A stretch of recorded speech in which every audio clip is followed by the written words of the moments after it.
नमस्कार, मैं हूं प्रियंका मिश्रा और आप देख रहे हैं एयर नाउ। आज बात करेंगे उन मल्टीनेशनल कंपनियों के बारे में जिनमें आप काम करना चाहते हैं और आप सबका सपना होता है वहां काम करना। लेकिन अगर आपको पता चले कि उसी कंपनी में कोई ऐसा खेल चल रहा है जिससे निकलने में आपको सालों साल लग जाते हैं। नासिक में जो हुआ उसने देश भर में चल रही मल्टीनेशनल कंपनियों पर कई सवाल खड़े कर दिए। टीसीएस कोई छोटा मोटा नाम नहीं है, देश की सबसे प्रतिष्ठित कंपनी है और उस कंपनी में सालों से धर्मांतरण और यौन शोषण जैसा गंदा खेल चल रहा था।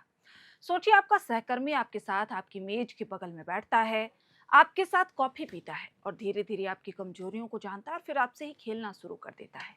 नासिक की ये घटना कई मायनों में बेहद अहम है, क्योंकि इस मामले को लेकर देश भर में उबाल है। टीसीएस में जो हुआ वो मैंने कल वाले एपिसोड में आपको बताया, लेकिन इस पूरी कहानी और इस पूरे नासिक कांड की जो मास्टरमाइंड है उसका नाम है निदा खान, जो एचआर डिपार्टमेंट को संभाल रही थी और अपने सहयोगियों दानिश शेख, तौसीफ अख्तर जैसे दरिंदों के साथ मिलकर टीसीएस जैसी कॉरपोरेट ऑफिस को धर्मांतरण का प्रयोगशाला बना दिया था।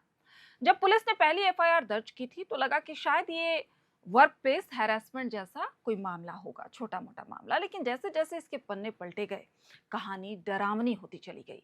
अब इसमें एनआईए की भी एंट्री हो चुकी है। एनआईए का आना इत्तेफाक नहीं है। जब मामला देश की सरहदों के पार विदेशी फंडिंग और हवाला तक पहुंच जाता है तो समझ लेना चाहिए कि बहुत गंदा खेल रचा जा रहा है, जाल बहुत गहरा है। इस पूरे मामले में निदा खान का किरदार सबसे ज्यादा हैरान करने वाला। आप सोचिए कि कर्मचारी जब परेशान होता है तो वो किसके पास जाता है? एचआर के पास। लेकिन आरोप है कि निदा खान वहां न्याय देने के लिए नहीं बल्कि शिकार को ढूंढने के लिए बैठी थी। निदा खान उन लड़कियों को अपना शिकार बनाती जो मानसिक तौर पे कमजोर थी, जो उसके साथ अपने हालातों को साझा करती थी, अपनी कमजोरियों को बताती थी। उन लड़कियों को वो अपना शिकार बनाती थी और धर्मांतरण के लिए मजबूर करती थी। लेकिन सबसे बड़ा सवाल है कि निदा खान जैसे जो लोग हैं जो इस तरह के मामले में शामिल होते हैं, इसमें कई टीम जो लीडर हैं उनकी भी भूमिका संदिग्ध है।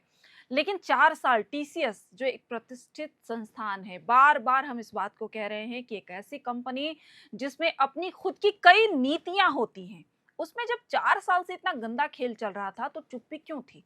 चुप्पी इस बात की जो आज देश में इतनी बदनामी हुई, अगर आप उसी वक्त एक्शन ले लेते तो शायद आज देर ना हुआ होता। खैर, जांच एजेंसियां ये देख रही हैं कि क्या निदा खान उस फंडिंग का हिस्सा थी जो कथित तौर पर विदेश से आ रहा था। क्या ये एक सोची समझी रणनीति के तहत कंपनी के भीतर ऐसे लोगों को भर्ती किया गया जो एक खास एजेंडे को आगे बढ़ा सके, धर्मांतरण को लागू कर सके, धर्मांतरण के लिए लोगों को आगे ले जा सके। एजेंसियों को शक है कि आरोपियों के बैंक खातों में जो पैसा आया उनका स्रोत खाड़ी देश या अन्य विदेशी ठिकाने का हो सकता है। और सबसे गंभीर बात, दिल्ली बम ब्लास्ट से इसके तार जुड़ रहे हैं और इसके जुड़ने की आशंका भी है। लेकिन क्या ये मुमकिन है कि एक आईटी प्रोफेशनल दिन में कोडिंग करे और रात में किसी ऐसे नेटवर्क का हिस्सा हो जो देश को दहलाने की साजिश रच रहा हो? एनआईए इसी पैटर्न की तलाश में है। अब इस पूरे मामले को सुप्रीम कोर्ट के सीनियर वकील अश्विनी उपाध्याय ने नया मोड़ दे दिया है। सुप्रीम कोर्ट में याचिका दाखिल कर दी है। अश्विनी उपाध्याय ने अपनी याचिका में नासिक की घटना का विशेष रूप से उल्लेख किया है और साथ ही इसे धोखाधड़ी से होने वाले धर्मांतरण का एक डरावना उदाहरण बताया है। याचिका में उन्होंने दावा किया है कि रोजाना करीब 1,000 लड़कियों को प्रेम के जाल में फंसाकर धर्म बदला जा रहा है, धर्मांतरण कराया जा रहा है और आर्थिक रूप से कमजोर वर्गों के 1500 परिवारों को हर दिन इसका निशाना बनाया जा रहा है। नासिक की यह घटना ये साबित कर दिया है कि अब वर्क प्लेस भी सुरक्षित नहीं है। याचिकाकर्ता अश्विनी उपाध्याय ने सुप्रीम कोर्ट से गुहार लगाई है कि धोखाधड़ी से होने वाले इस धर्मांतरण को रोकने के लिए सख्त नेशनल गाइडलाइंस जारी किए जाएं। याचिका में तर्क दिया गया है कि यदि इस तरह की घटनाओं पर रोक नहीं लगी तो देश की एकता और अखंडता खतरे में पड़ जाएगी। जांच अभी शुरुआती दौर में है, लेकिन ये मामला भारत के कॉरपोरेट जगत के लिए एक वेकअप कॉल है, क्योंकि लगातार इस तरह के मामले आ रहे हैं। क्योंकि अभी लेंसकार्ट में कुछ दिनों पहले ही ये मामला उठा था, एक बार फिर से लेंसकार्ट सुर्खियों में है, जहां हिजाब को अनुमति दी गई है, हिजाब को अनुमति दी गई है, लेकिन बिंदी और कलावा लेंसकार्ट में बाधित कर दिया गया है। मतलब आप कलावा और बिंदी लगाकर लेंस कार्ट में काम नहीं कर सकते। वहीं ठीक टेक महिंद्रा में भी इसी तरह धर्मांतरण और शोषण का मामला सामने आया है। तो ये कॉरपोरेट में क्या चल रहा है? कोई ऐसी एजेंसी या कोई ऐसा देश या फिर विदेशी फंडिंग या विदेश में बैठे भारत के ऐसे दुश्मन जो इस नेटवर्क के जरिए भारत को नुकसान पहुंचाना चाहते हैं? क्योंकि अगर वर्क प्लेस पर बैठा सहकर्मी आपका धर्म बदलने के लिए आप पर मानसिक दबाव बना रहा है और कंपनी का एचआर विभाग उसे में साझेदार है, तो फिर सुरक्षा के सारे दावे खोखले हो जाते हैं। निदा खान, तौसीफ अख्तर, दानिश शेख जैसे चेहरे तो बस मोहरे हैं, लेकिन असली सवाल उस मास्टरमाइंड का है जिसका जिक्र मैंने कहा कि विदेश में बैठकर वो भारत की डेमोग्राफी और शांति से खिलवाड़ करना चाहता है। ये लड़ाई अब केवल नासिक पुलिस की नहीं है, ये लड़ाई भारत की आंतरिक सुरक्षा की भी हो गई है। लेकिन सबसे बड़ा सवाल उठता है कि क्या हम इतने लापरवाह हो चुके हैं कि हमारी दफ्तरों में सॉफ्ट जिहाद के बीज बोए जा रहे हैं और हमें खबर तक नहीं है?